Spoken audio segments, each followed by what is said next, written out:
이번에는 PCT 국제출연제도의 장단점 및 유의사항에 대해서 알아보도록 하겠습니다.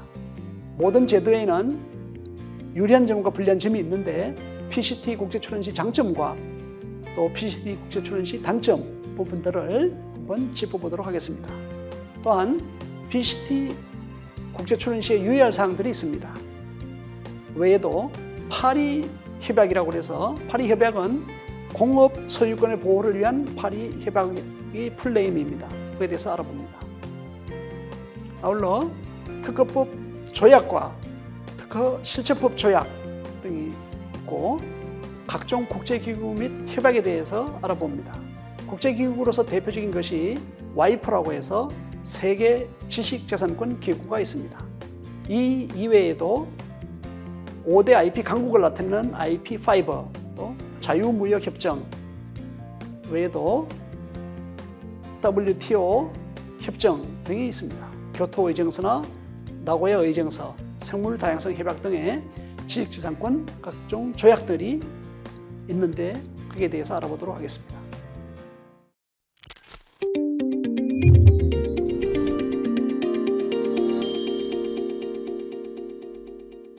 네, 이번 시간에는 이렇게 활용되고 있는 PCT 국제출연제도의 장단점 및 또 유의사항을 다시 한번 살펴보도록 하겠습니다. 여기에서 PCT 출연의 장점 이런 부분들을 설명을 드리고 있는데 실제 실무에서 PCT 출연을 하려면 이게 절차가 어려운 것 같습니다. 그런데 실제로 우리 특허청에서 제공하는 양식 등을 보면 간편하게 되어 있기 때문에 여러분들이 한번 살펴보는 것도 의미가 있겠습니다. 출원일 인정 요건이 간편하다는 것이 가장 큰 장점이고요. 한 번에 PCT 국제 출원으로 다수의 가입국에 직접 출원한 효과를 얻을 수 있기 때문에 개별 나라마다 일일이 출원해야 하는 번거로움을 덜어줄 수 있습니다. 다음, 특허 획득 가능성을 확인할 수 있다고 했습니다.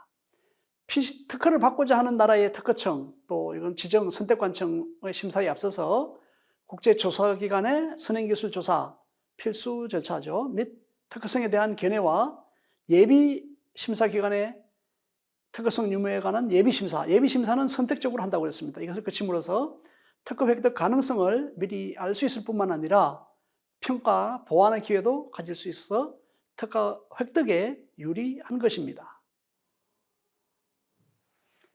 출원서 작성이 용이합니다. 한국특허청을 통한 출원 언어는 한국어, 영어, 일본어 등을 쓸 수 있기 때문에 이 중에 하나를 선택하여서 다수 국가를 지정하여 PCT 국제 출원을 진행하면 되고 출원 초기에 개별 국가 언어로 된 번역문을 일일이 준비하지 않아도 되므로 편리합니다. 또 앞서 설명드린 바와 같이 무모한 해외 출원을 방지할 수 있습니다. 발명 또는 고안을 PCT 국제 출원을 통하여 각 지정국 특허청에 직접 출원한 것과 같은 효력을 확보합니다. 다음으로 그 지정국의 국내 단계 진입 기한, 우선 1부터 30개월 이내죠. 또는 31개월 구간도 있습니다. 그 기간 이내에까지 국제 조사 보고서 및 국제 예비심사 보고서를 받게 되는데 그것을 토대로 특허 획득 가능성을 면밀히 검토할 수 있습니다. 그래서 국내 단계까지 특허 출원을 할 것인지 또는 수정 보완이 필요한 것인지를 검토할 수 있는 것입니다.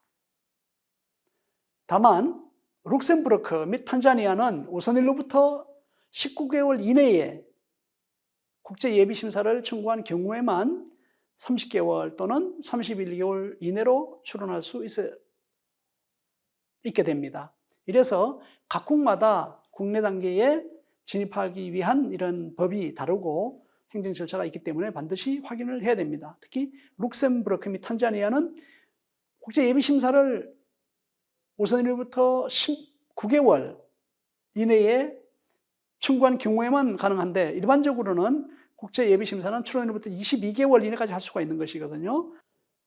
이와 동시에 각 지정국의 시장성을 조사한 다음에 국내 절차 이행 여부를 결정함으로써 불필요한 비용 지출을 방지하고 또 무모한 해외 출연을 방지할 수 있습니다. 그렇습니다. 실제로 PCT 국제 출연을 하게 되면 비용이 문제가 됩니다. 개인이나 중소기업 또 소기업들에 대해서는 부담이 클 수밖에 없죠. 국내 출연을 할 때도 몇백만 원 이상이 들고 외국 국가에 들어간다고 그러면 또 초기 단계부터 해서 출연, 국내 단계 출연, 또 심사 단계, 등록 이후에 등록이 안 되면 또 의견제출 통지 이런 기관들을 통해서 비용이 뭐 수천만 원까지 들 수 있기 때문에 사전에 국제조사 보고서와 국제예비심사 보고서를 받아서 국내 절차를 할 것인지 그 이행 여부를 결정함으로써 불필요한 비용 지출 및 해외에 대한 무모한 출연을 방지할 수 있게 됩니다. 다음은 국내 단계 진입 시 수수료 감면을 받을 수 있습니다. 이것은 이제 앞서도 설명을 드렸는데 외국인의 국내 단계 진입 시 자국 특허 수수료를 일정 조건에 따라 감면해 주는 제도를 두고 있습니다. 실제로 한국에서 외국 출연이 아니고 한국인이 한국특허청에 특허 출연을 하게 되면 조건에 따라서 감면이 많습니다. 예를 들어 청소년이라든지 일정 연령 이상이라든지 하면 뭐 최대 85%까지 감면이 되기도 하고 개인이나 소기업 70% 감면, 또 중기업 이런 데서 또 50% 감면 이런 혜택도 있습니다. 근데 외국인에 대해서는 그렇지 않은데 PCT 출연을 한다고 하면 PCT 출연을 통해서 감면을 주는 제도를 운영을 하고 있습니다. 국가마다 다르긴 하는 것입니다. 그렇다면 앞서 설명드린 이런 장점만 있는 것은 아니고 PCT 출연 시에 발생하는 우려, 또 단점도 있습니다. 이것은 첫 번째, PCT 국제 출연 시 비용을 별도 부담해야 된다는 것입니다. 무슨 얘기인가 하면 일반적인 방식에 의해서 외국에 출연을 하게 된다면 자국에 출연을 하고 해당 국가의 권리를 획득하기를 희망하는 국가에 직접 가서 출연을 하면 되는 것입니다. 그 비용이 이제 들게 되는데 PCT 출연은 자국에 출연한 다음에 PCT 국제 출연을 하는 단계에서 비용이 별도로 소요가 됩니다. 그리고 지정국의 국내 단계에 진입하는 경우에는 개별국 출연 시와 또 동일한 비용이 추가로 발생하므로 비용 부담이 가중되는 것입니다. 결국 일반적인 국제 출연과 대비하면은 PCT 국제 출연에서는 PCT 국제 출연의 국제 단계에서 비용이 추가로 들어간다는 얘기가 되겠습니다. 두 번째, 심사 절차를 이중적으로 진행할 수 있는 문제점이 있습니다. 국제 예비 심사를 받았음에도 불구하고 국내 단계 개별 국가에 들어가면 진입 시에는 각국마다 새로운 심사를 받게 되므로 심사 절차가 이중적으로 진행될 가능성이 있습니다. 그래서 국제 예비 심사 보고서에서 나온 심사들을 참고는 하되 반드시 그렇지 않다는 거죠. 그래서 개별 국가에서 별도로 심사를 하기 때문에 별도로 하게 되기 때문에 기간이나 비용 면에서 불리할 수 있습니다. 실제로 그래서 외국 출연을 할 때 아무리 뛰어난 발명이라 하더라도 비용면을 무시할 수 없는 것이 사실입니다. 그래서 외국 출연할 때 국가가 뭐 4개국 내지 6개국 이 정도로 구체화됐다, 그 나라만 하겠다 이러면 굳이 PCT를 하지 않고 개별 국가 출연하는 것이 바람직하다, 이런 견해도 있는 것을 참고하기 바랍니다. 이와 달리 개별 국가 출연을 하였을 경우에는 각국마다 심사관이 제시하는 선행기술을 고려하여 권리 범위를 보정함으로써 국가에 따라서는 의외로 큰 권리를 얻을 가능성이 있을 수도 있습니다. 예를 들면 외국에 출연을 했는데 국제 예비심사 보고서, 국제 조사 보고서에서 나온 지적된 내용 말고 개별 국가에서 그 보정을 하라고 해서 보정을 해서 그에 맞게 보정을 했는데 의외로 권리를 크게 확보할 수 있는 가능성도 있습니다. 국제 예비심사 보고서에서는 이 부분이 특허가 어렵다고 보더라도 그 개별 국가의 기술 수준이라든지 개별 국가 심사에 의해서 아니다, 이것은 충분히 특허 요건을 갖추고 있다고 하면 특허 권리를 더 크게 받을 수 있는 것이죠. 예비심사 보고서를 보고 거기서 포기를 했다면 받지 못한 권리를 받을 가능성이 있기 때문에 장점이자 또 기회다, 이렇게 할 수도 있겠습니다. PCT 출원에 있어서 유의할 사항을 조금 더 설명을 드립니다. 첫째, 이중의 단계를 두고 있다. 이런 것입니다. PCT 국제 출원은 한 번의 출원으로 세계적으로 특허를 받는 것이 아닙니다. 많은 사람들이 PCT 국제 출원이라고 하면 한 번 출원해 놓으면 세계적으로 특허를 받는 것이다. 이렇게 생각할 수 있는데 그런 것이 아니라는 것입니다. 일단 국제 출원위를 인정받은 후 검증 단계를 거치는 거죠. 국제조사 보고서 또는 국제예비심사 보고서를 거치게 되는 것이고, 그 이후에 각 지정국가, 지정관청, 선택국가에 번역문을 제출하여야 비로소 각국에서 특허 허여 여부에 대한 심사가 진행이 되는 것입니다. 그래서 이중으로 들어가는 그런 기준이 있다는 것도 참고해야 됩니다. 따라서 국제 출원, PCT 국제 출원 한 번으로 외국어 특허권을 획득할 수 있는 것으로 이해해서는 안 된다.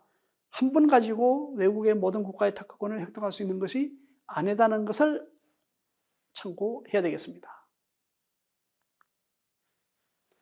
다음, 비교적 엄격한 절차가 있다는 것에 유의해야 합니다. PCT는 각 단계별로 기간이 있습니다. 수수료 납부 기간, 또 국내 단계 진입 기간 등이 엄격히 정해져 있습니다. 예를 들어서 PCT 출원하고 번역문은 16개월 이내에 또 제출을 해야 되고, PCT 출원을 하고 국제조사 보고서는 출원일로부터 22개월 이내에 제출하고, 일부 국가는 또 19개월 이내에 해야 되는 것이고, 그 준수 기간을 넘겨서 불이익을 당하지 않도록 출원인의 주의를 요합니다. 다음은 PCT 국제 출원은 특허와 실용 신안에 한정되어 할 수 있습니다. 발명만이 또 PCT를 통하여 특허 실용권 등으로 보호를 가능하며, 디자인 출원, 상표 출원은 각각 별도의 협약에 의해서 보호됩니다. 이 말은 PCT 국제 출원을 통해서는 특허와 실용 신안만, 특허만 할 수가 있고, 디자인과 상표는 또 다른 제도를 이용해서 출원을 할 수 있다는 것입니다. 네, 이제 파리협약에 의한 출원은 우선권 주장을 상호 인정하는 그런 특허 지식산권에 관한 협력을 말하는 건데, 파리협약에서 각국이 상호 인정하는 기본 원칙이 있습니다. 이것과 또 트립스에서 말하는 기본 원칙이 있는데 이것을 설명을 하도록 하겠습니다.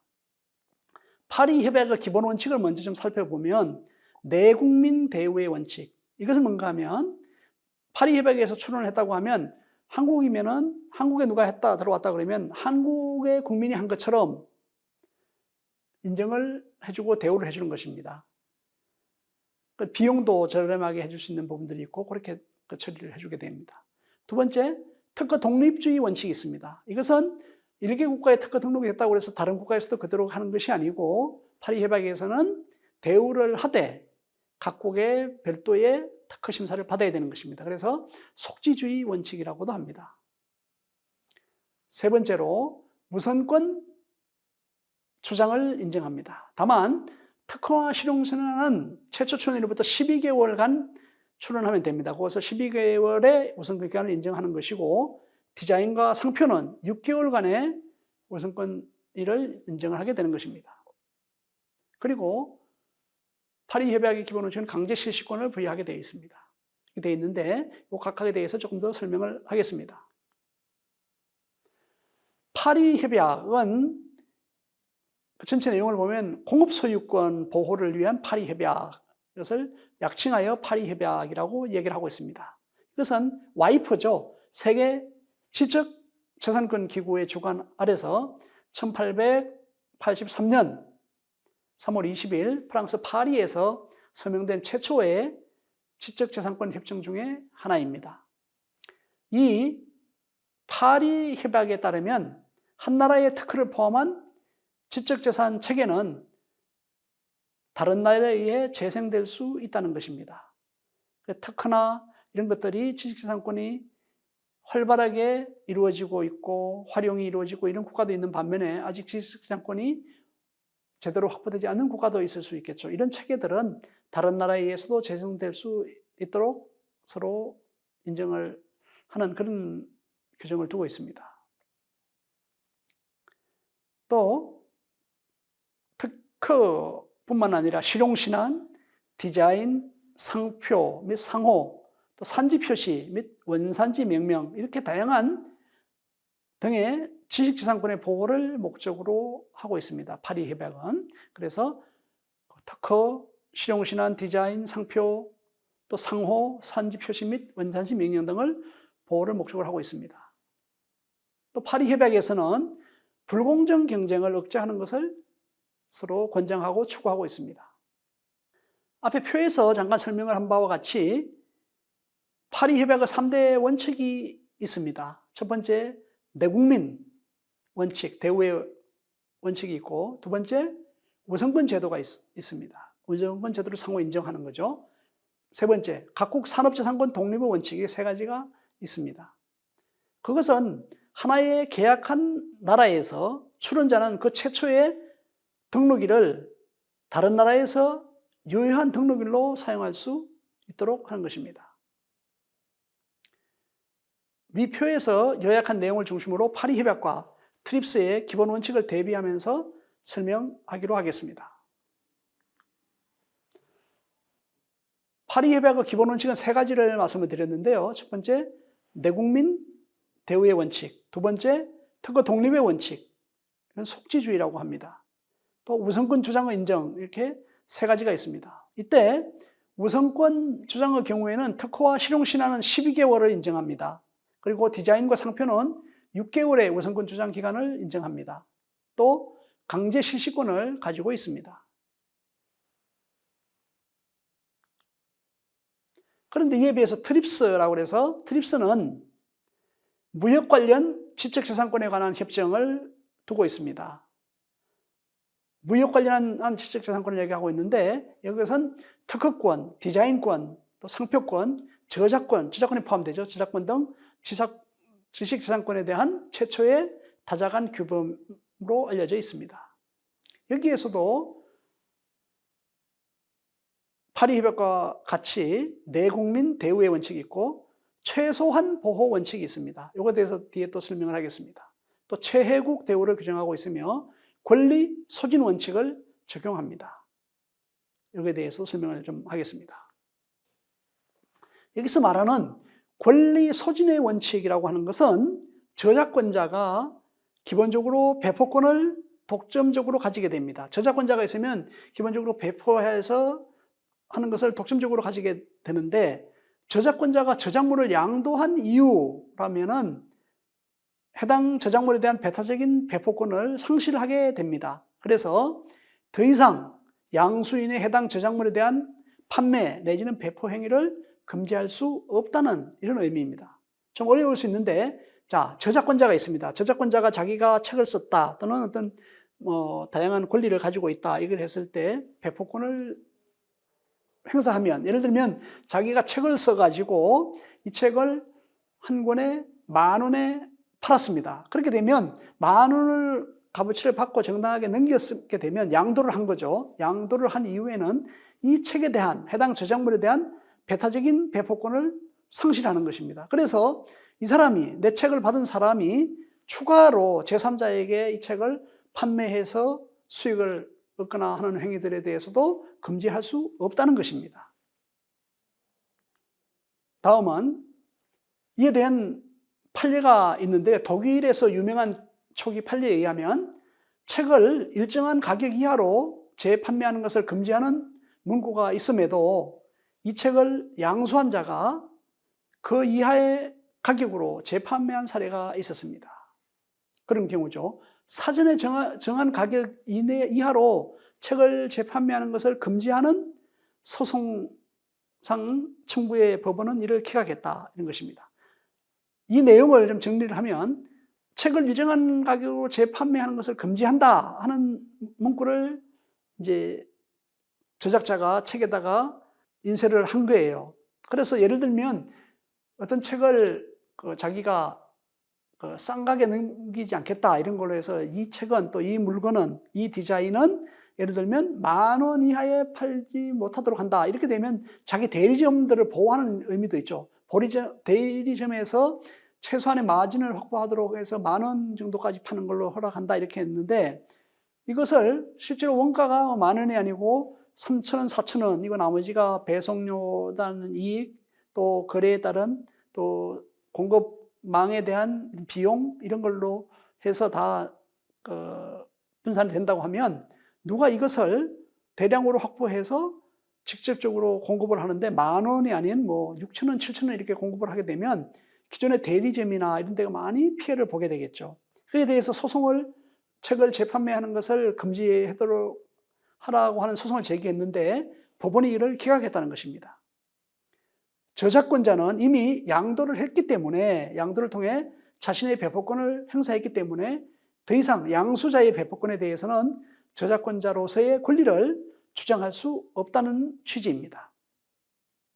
파리 협약은 앞서 설명드린 바와 같이 특허 독립 원칙을 준수하고 있습니다. 속지주의 원칙으로서 개별 국가의 별도 심사를 거쳐야 되고 해당 국가에서만 권리를 사용할 수 있는 것입니다.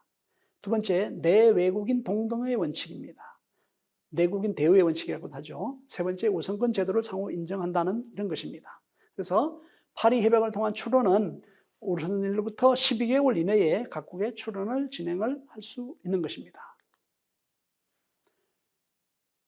자, 이와 같이 설명을 드렸는데 이것을 정리를 해보겠습니다. 조약 우선권 주장 제도를 통한 출원 절차가 3가지로 설명을 드렸습니다. 먼저 제1국에 출원한 이후에 1년 이내에 우선권을 주장하면서 제2국에 출원할 수 있습니다. 두 번째는 PCT 국제 출원을 한 다음에 각 국가에 지정하는 바에 따라 30개월 또는 31개월 안에 각국의 국내 단계에 진입할 수 있습니다. 세 번째로는 제1국에 출원을 한 다음에 1년 이내에 PCT 출원을 하고 PCT 출원을 했다면 그때부터 출원일로부터 30개월 또는 31개월 이내에 각국 국내 단계에 진입하는 경우가 있습니다.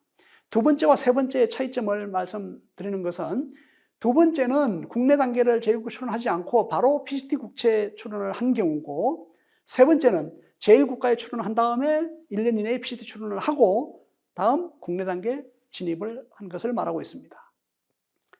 이 이외에 지식재산권에 관련된 특허법 조약 PLT라고 하고 특허실체법 조약 SPLT라고 하는 것이 있습니다.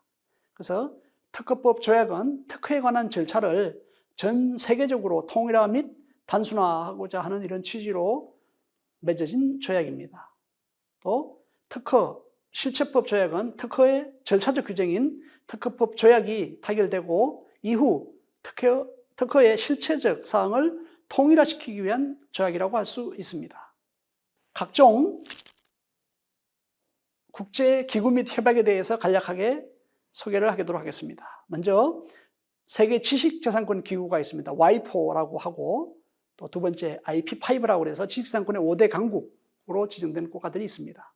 또 자유무역협정 FTA가 있고, WTO와 TRIPS, 또 교토의정서, 나고야 의정서, 생물 다양성 협약에 대한 나고야 의정서가 있습니다.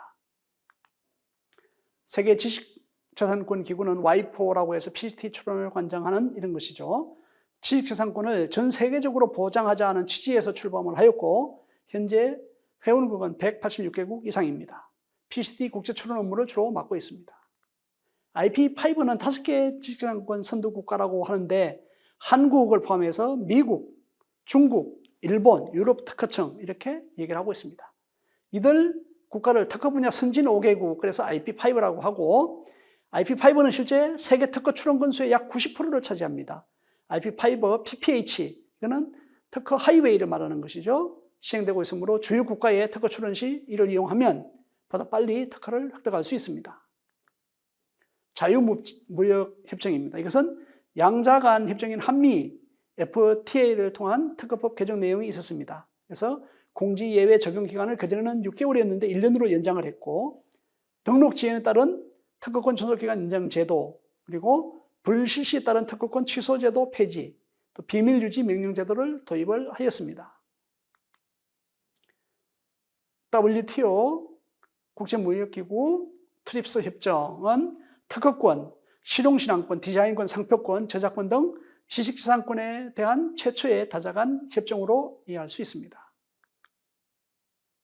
지식재산권에 대하여 국제 간 무역 마찰이 주요 이슈가 되자 WTO의 우루과이 라운드 다자간 협상에서 의제로 채택되었으며 지식재산권의 국제적인 보호를 강화하고 침해에 대한 구제 수단을 규정하고 있습니다.